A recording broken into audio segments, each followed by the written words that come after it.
Nick Mallett has just thrown out a warning that many Springbok fans will dismiss, but he believes South Africa could walk straight into a trap in Cardiff if they try to play pretty rugby instead of sticking to their ruthless DNA. With the Boks sitting comfortably at number 1 in the world and Wales languishing in 11th, most pundits expect a demolition, but Mallett, a former Springbok head coach himself, says this match is far more dangerous than it looks, and that Rassie Erasmus cannot afford to underestimate Steve Tandy's team, even with both sides missing their overseas players, and he didn't hold back. From a rugby technical point of view, it's been really interesting that the teams that have tried to keep ball in hand and play running rugby have really struggled, he told the Talking Box podcast with Brendan Nell. You know, the sides like Scotland, they scored tries, but they concede.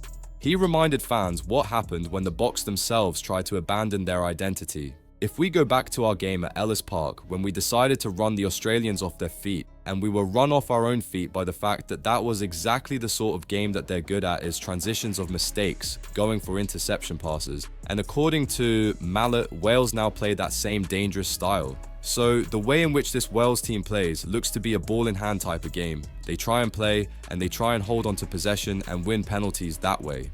But he also credits them for something deeper: character. I think they've upped their defense. I think their defense is a little bit better. In the last 3 games I've seen, they've shown a lot more heart and grit, even though it's only Japan, you've got to beat them. You've got to get in there and get stuck in, and the fact that they were reasonably happy after the game against New Zealand. He even says their pride in that All Blacks match matters. I think that was half of that was how they held them up for a long period of time. So there's going to be enthusiasm and courage and bravery there. But then Mallett delivered the real message, the one aimed directly at Rassie. I think if the Boks decide to go in with our usual rugby template, which is dominate the set pieces and put kicks up on their players and don't try and run them off their feet, we must actually force them into mistakes until we get to that 10-15 point lead. And once South Africa have that lead, and once we're there, then the opposition start playing from deep and they start getting worse and worse. And you can score off their mistakes and you can score off your own good play. But he warned against arrogance, and the Boks have been guilty of it before. So I think that's all we need to concentrate on Saturday, is not to just look at this Welsh team and say, listen, we're going to hammer these guys, because rugby doesn't work like that.